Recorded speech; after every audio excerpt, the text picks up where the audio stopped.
first lesson was, okay, let me ask you, how do you think a child in an hospital on the bed continuously for 3-4 months would kill time if I take you back to the era of 1975? No PlayStations, no video games, no FM radios, no Walkmans, no cable TV. Very मुश्किल से एक channel आता था दूरदर्शन का, वो भी जब aerial घुमाते थे तो आप बताएंगे, how do you think a child was killing time lying on the bed?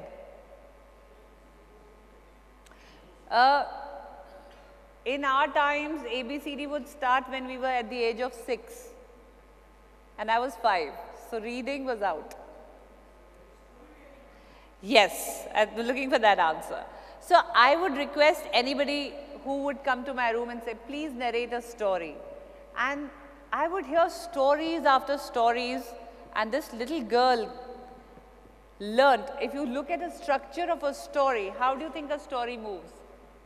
Something happens in the beginning which is good, then a problem arises, then a solution is found in the story, and in the end, once the solution is found and acted upon, there's always a happy ending. And at the end of the story, there is a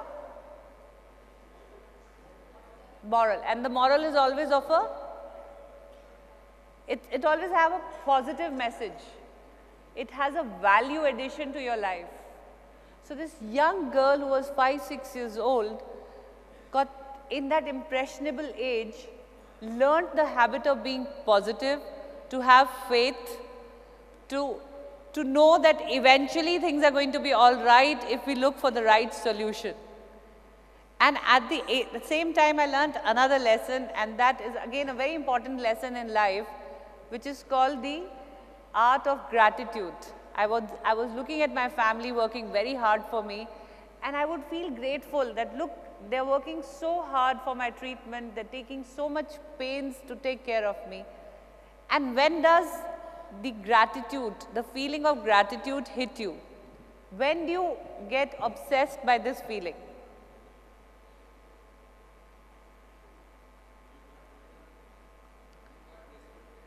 Okay, so you feel that you received and you can't receive. Any other version of when do you feel grateful?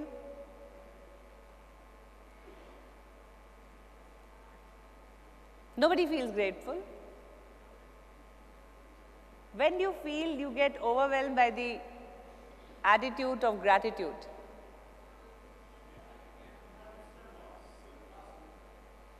Okay. I feel that my own version is when you are able to appreciate what others are doing for you, or you appreciate a situation, and appreciation will only come if you look at the good side of things. You can't appreciate something if you're always cribbing about something. Only when the cribbing stops and you're looking at the better side of things is when you appreciate.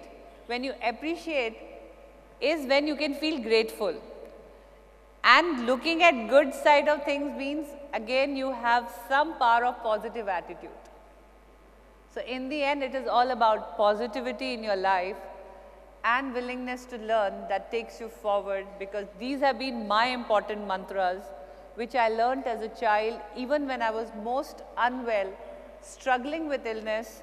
Sometimes they were treating me for TB meningitis, sometimes for tuberculosis, sometimes they were testing me again and again for any kind of cancer in the body, because the limbs deterioration was coming up and coming up towards the upper body, and I wasn't able to move at all, and I was losing sensation in the body. And one fine day, a myelogram X-ray happened, and a neurosurgeon came in and he said, let's do a myelogram. And they found a tumor in my spinal cord. They operated upon my tumor and then started the process of rehabilitation, physiotherapy, exercises.